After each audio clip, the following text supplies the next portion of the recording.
Bonjour, voici aujourd'hui l'exercice 11 de la 4e série d'algèbre MIP.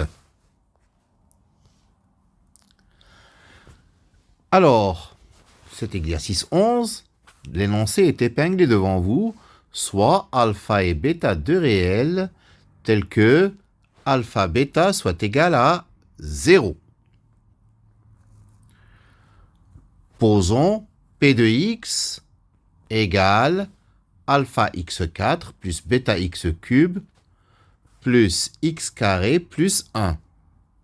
Et q de x, c'est p de x carré moins x plus 1. Calculez les degrés des polynômes p et q en fonction de alpha et bêta.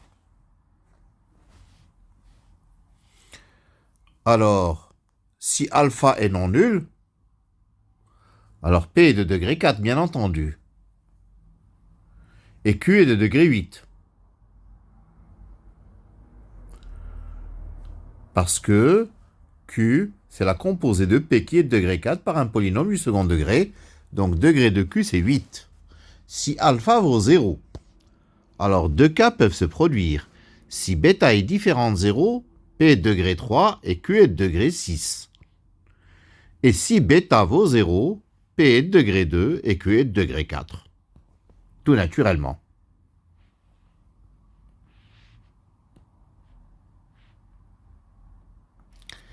Deuxième question.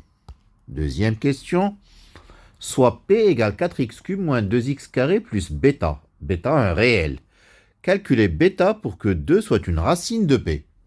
Il suffirait de remplacer x par 2 et annuler ce polynôme. Et nous allons trouver la valeur de bêta. Donc nous allons déterminer bêta pour que 2 soit une racine de p.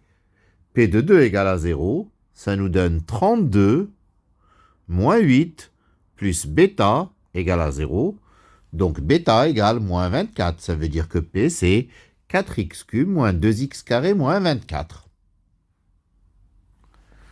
Troisième question, construire un exemple de polynôme non constant p, tel que 1 soit une racine double de p', mais ne soit pas une racine de p. Discutez le degré minimal que peut avoir un tel polynôme p. Alors, 1 est racine double de p', mais n'est pas racine de p. Donc p' s'écrirait x moins 1 au carré. Par exemple, c'est donc le degré minimum possible. Voici un exemple de p' qui aurait pour 1 pour racine double, c'est-à-dire x carré moins 2x plus 1.